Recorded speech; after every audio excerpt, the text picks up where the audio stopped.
A paz do Senhor, meu irmão Caio, Braulio, Deus abençoe a vida de vocês. Eu sou Fernando, moro em Porto Alegre do Norte, Mato Grosso, né? Sou paulista, mas moro no Mato Grosso há mais de 20 anos.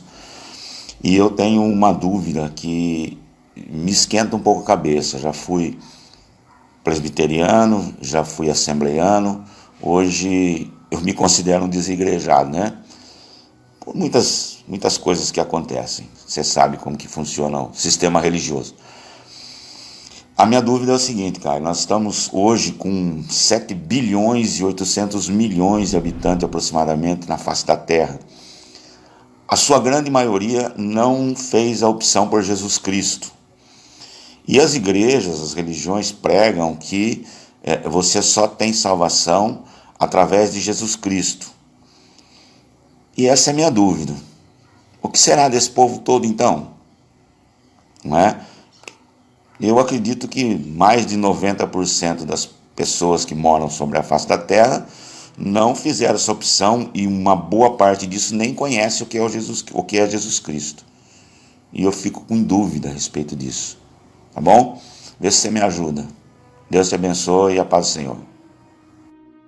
Oi, querido. Um beijo para você. Obrigado por ter feito a sua pergunta e enviado o seu vídeo. Eu me converti ao Evangelho com essa pergunta para mim mesmo, porque era uma coisa que eu não conseguia aceitar, nem entender, nem tolerar. Era essa ideia, quando o pessoal vinha, alguns até meio alegres, dizendo, graças a Deus, o mundo está todo sem salvação, esperando a gente chegar. É um negócio muito horrível de ouvir uma pessoa dizer que, graças a Deus, o mundo está todo sem salvação, esperando a gente chegar. E eu não podia aceitar. Nunca consegui. Nunca preguei que quem não ouviu o Evangelho, quem não recebeu a informação, está perdido. Nunca. E escrevi a minha tese de ordenação ao Ministério Presbiteriano em janeiro de 1976, quando eu escrevi a tese, sobre justamente isso, a salvação de Deus fora das instituições religiosas, ou resumindo, fora das igrejas, fora das instituições. Como Deus sempre salvou, salvaria e nunca não salvará se a igreja não se levantar e não participar. Que Deus não depende de igreja. Se a salvação dependesse da informação que a igreja leve, da informação certa sobre Jesus, que quase ninguém tem na igreja, para pregar dentro da própria igreja.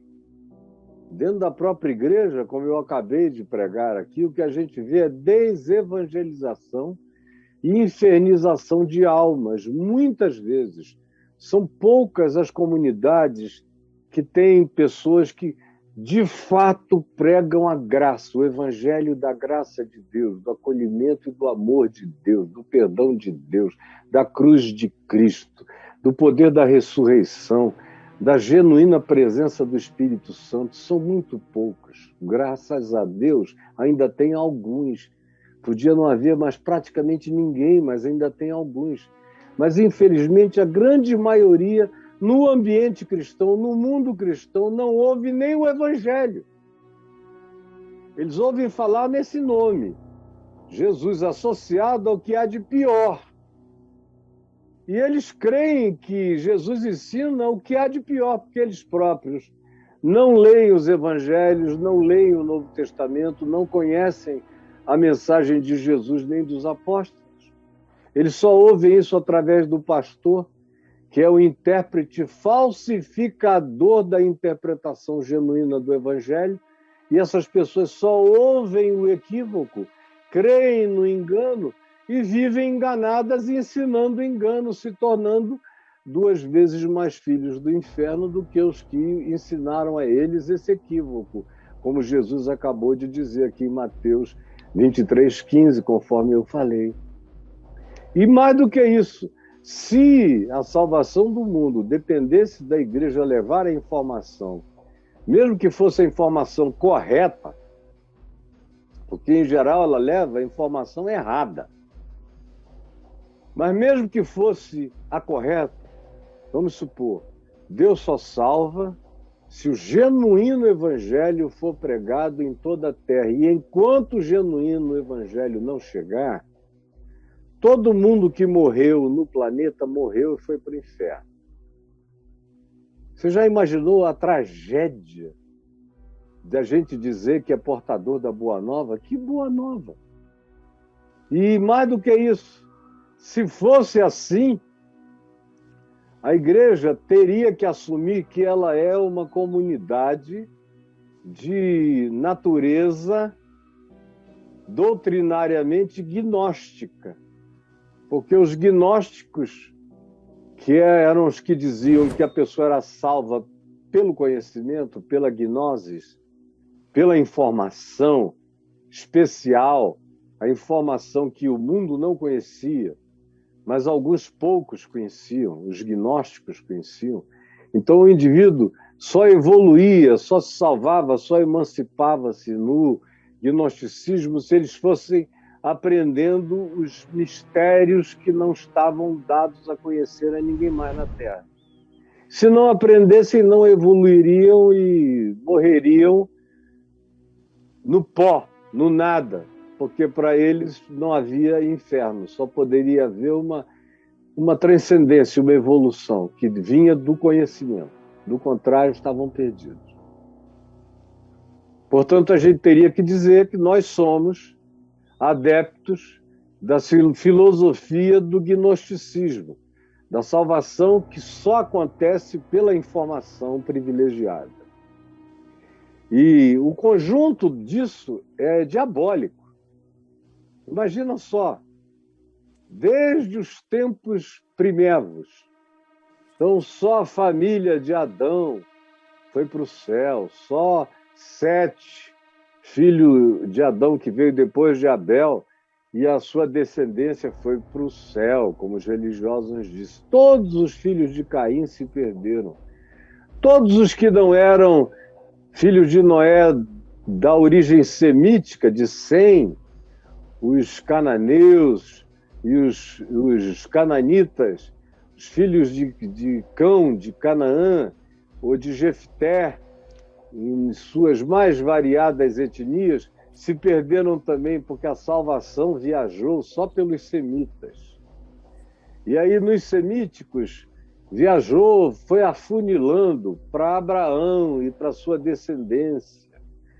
E aí a salvação se instalou só na tribo de Judá e no que ela representava, e na religião de Israel, e nos cultos dos levitas, e no templo, e no sacerdócio judaico, até chegar a Jesus.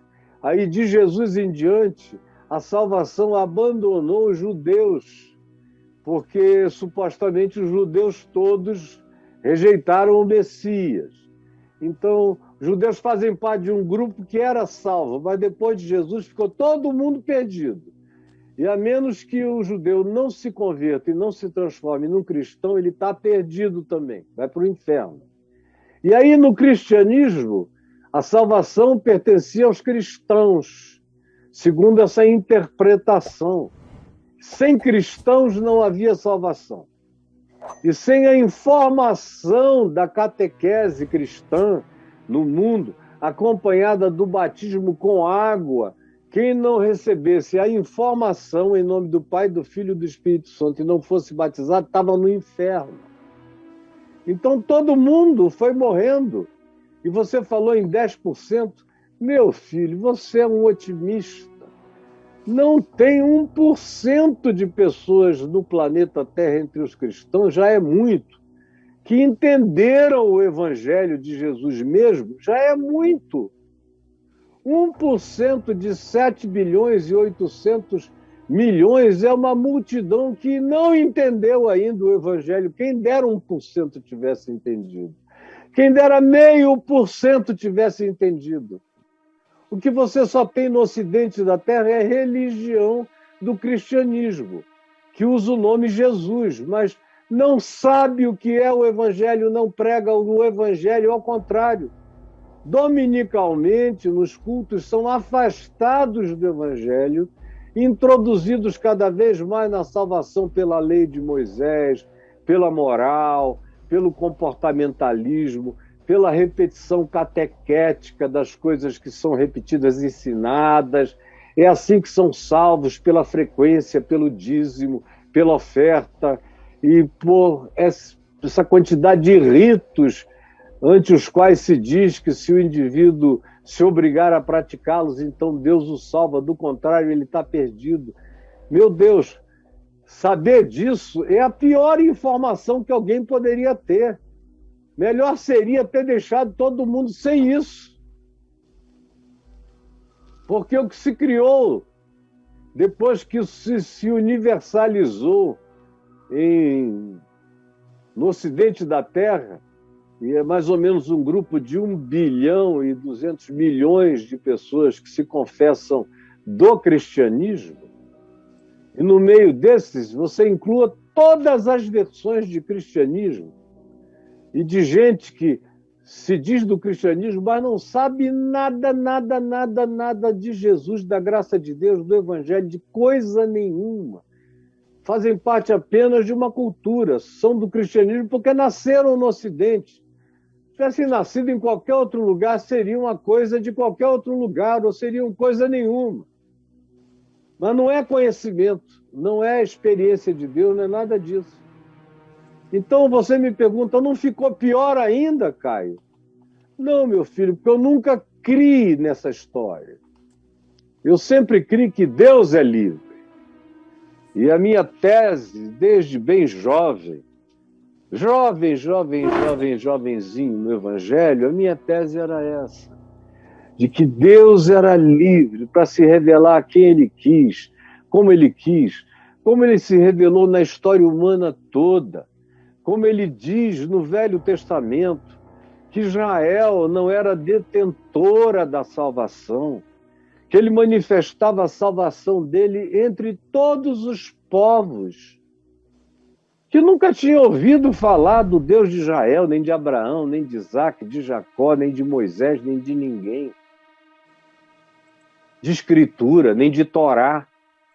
Mas ele diz isso em vários lugares.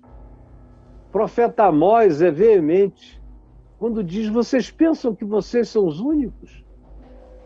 Vocês não conseguem ver a graça de Deus se manifestando aos filisteus, se manifestando aos hititas, aos ixos, aos egípcios, a pessoas do mundo. Eles mencionam no mundo conhecido por aqueles habitantes de Israel nos dias do profeta Amós, só para relativizar aquela presunção.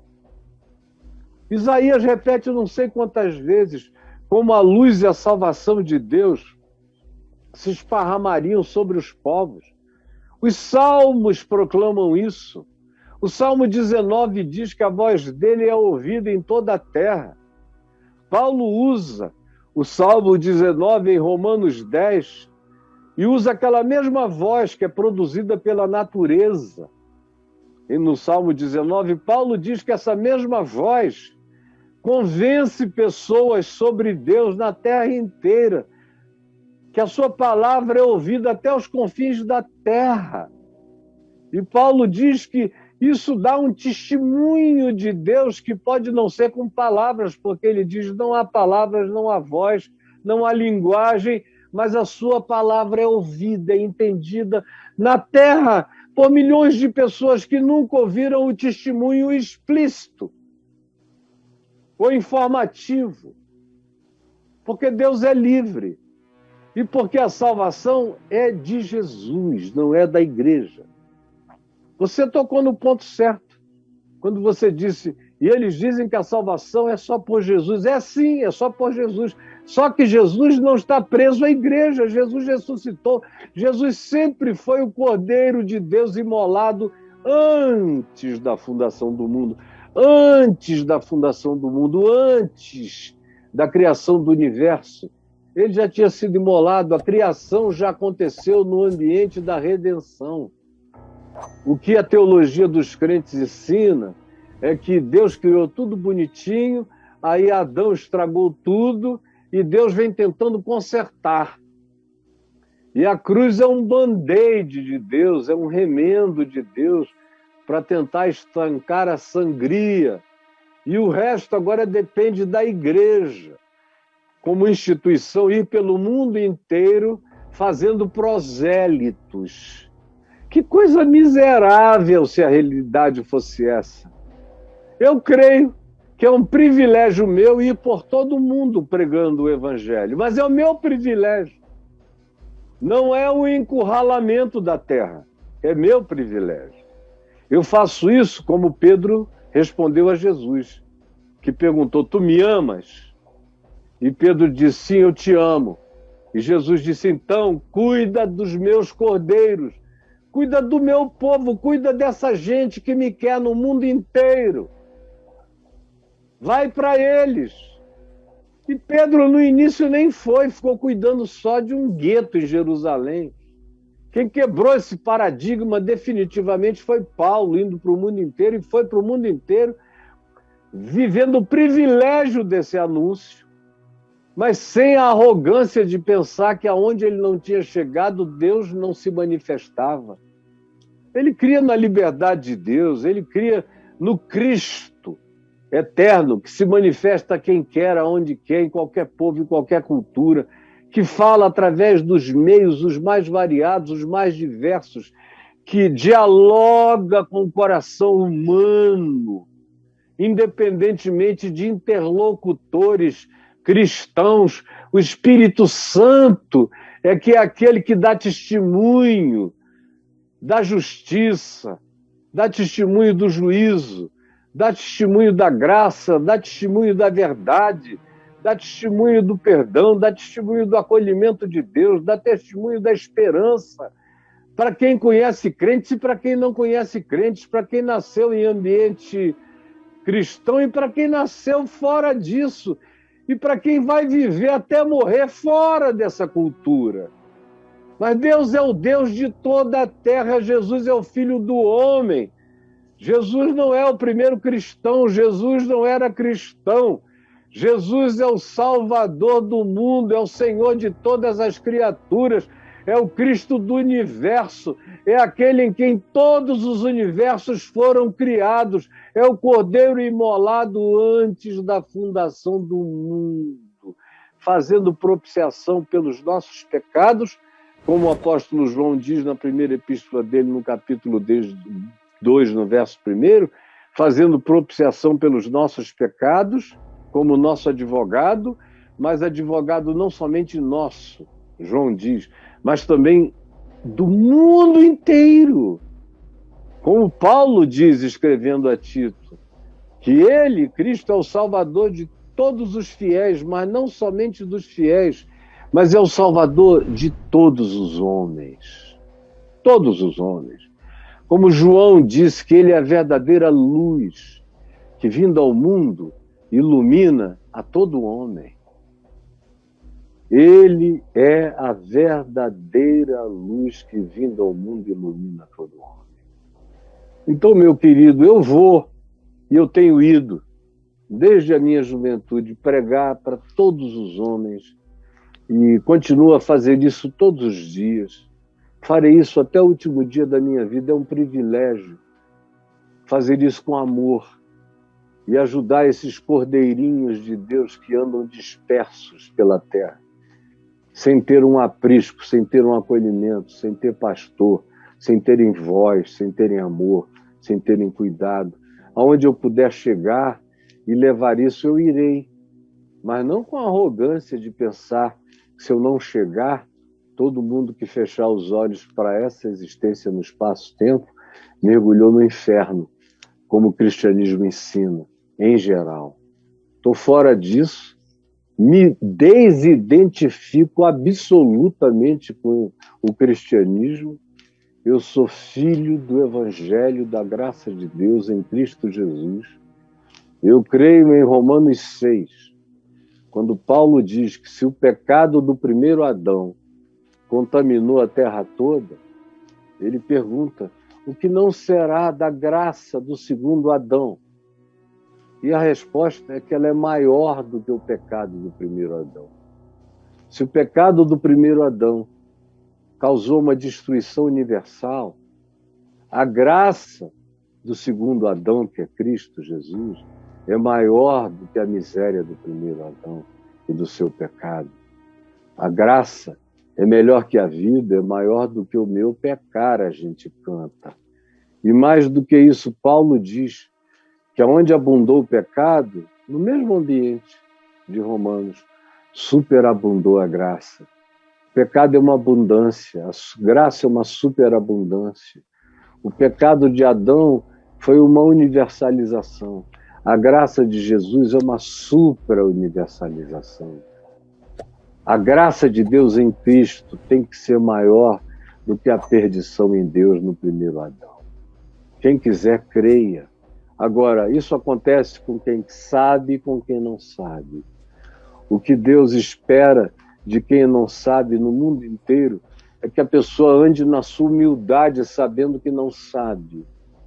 E, não sabendo coisa alguma, se dispõe a viver com amor, até onde ele saiba que amor vai, com justiça, até onde ele entenda justiça como prática, verdade, até onde ele entenda a verdade como possibilidade na existência dele, que ele busque o melhor, que ele busque luz e não se case com trevas, com maldades, com os feitiços da dominação, da manipulação do outro, do próximo.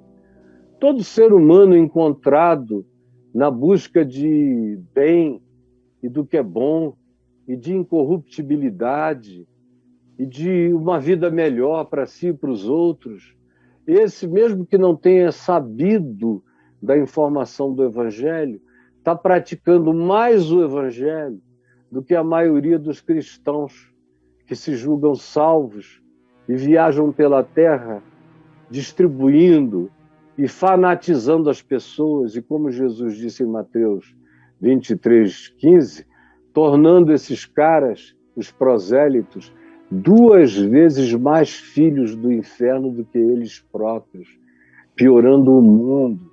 O que Jesus estava dizendo era melhor tê-los deixado como eles estavam.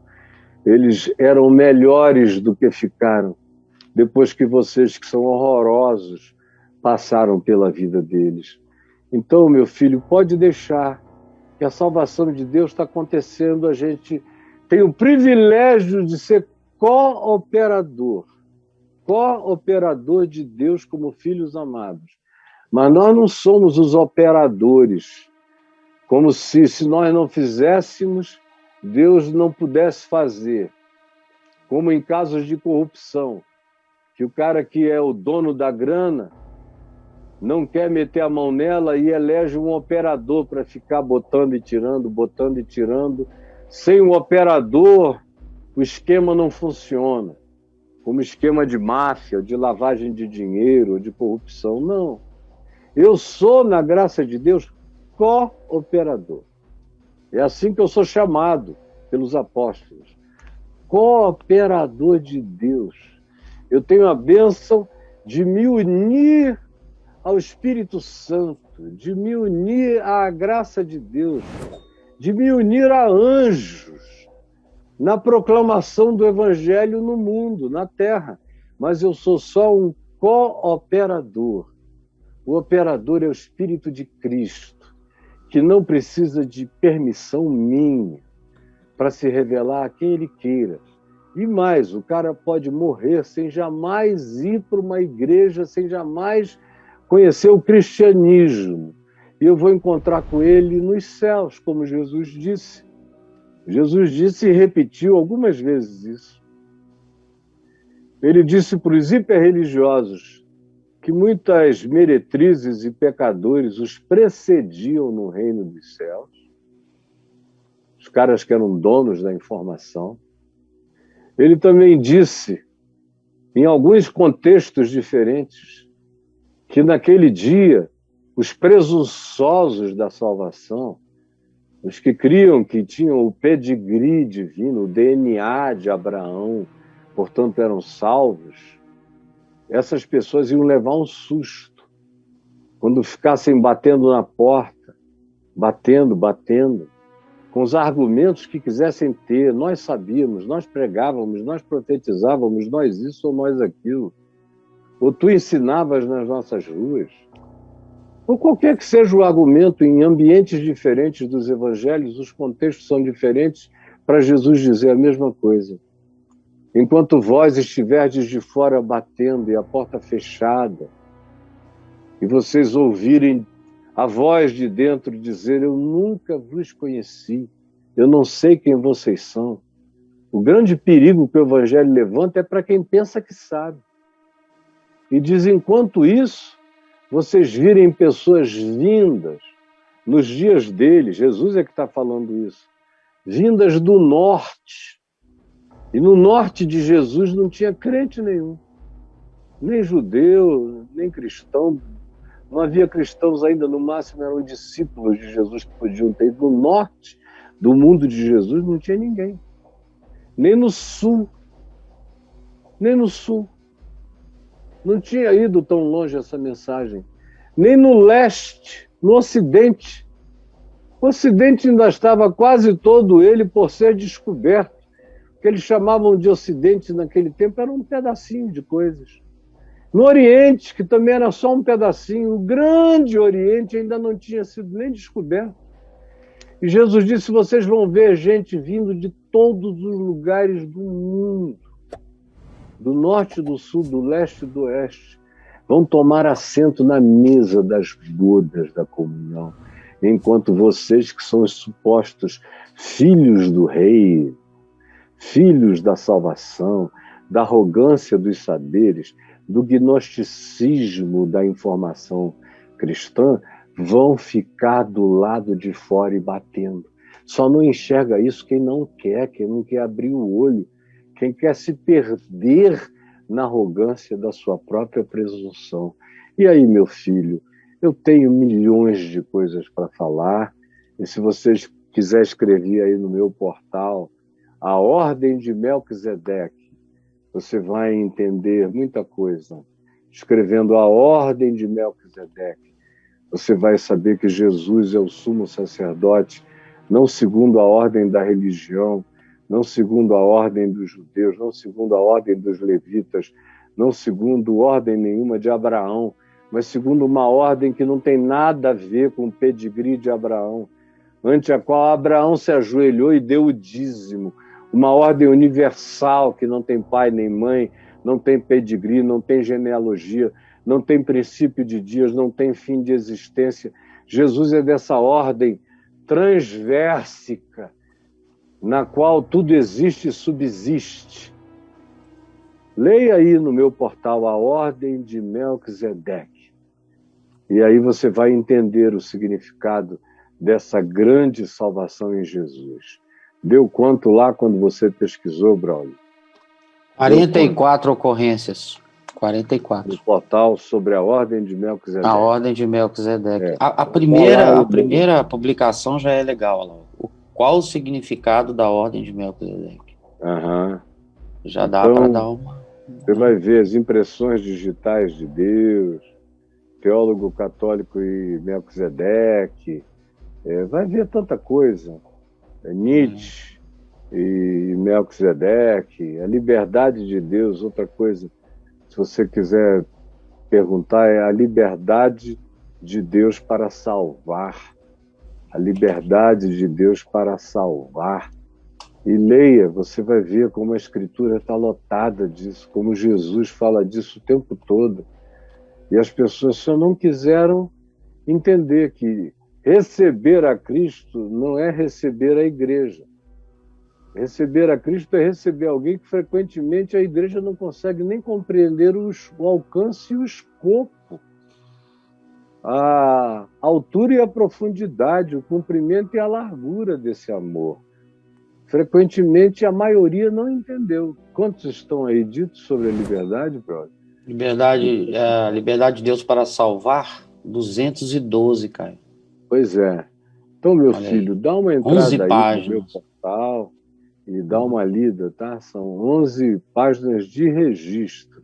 11 Dezenas de páginas. páginas ou vídeos de informação para você, tá bom? 2, 4. E aí, Braulito? Isso. Ó, pra você ter ideia, são 11 páginas, estava contando aqui. Cada página são 20 posts, entendeu? Aham. É Então, muita assim, coisa. é coisa demais.